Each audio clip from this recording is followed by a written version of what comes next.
गोष्टीचं नाव आहे खाऊनगरी. ते एका वेगळ्याच दुनियेत आले होते. ती होती खाऊनगरी.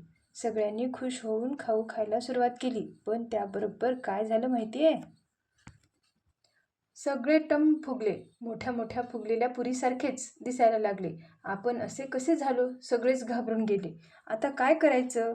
पुन्हा साधं नेहमीसारखं कसं व्हायचं? तेवढ्यात मोठा आवाज आला. मला न विचारता माझा खाऊ कोणी खाल्ला? तिकडून एक भला मोठा धिप्पाड खादाड भाऊ राक्षस येत होता.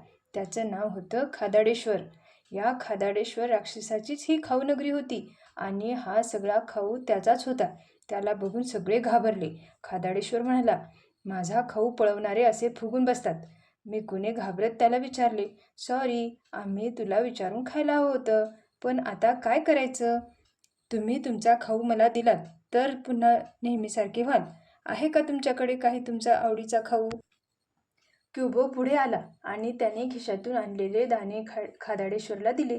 त्याबरोबर तो पुन्हा नेहमीच्या आकाराचा क्युबो झाला. मग एकेकाने पुढे येऊन चिक्की, शंकरपाळे, फुटाणे, चुरमुरे, पेरूची फोड असा त्यांचा खिशातला बॅगेतला खाऊ दिला.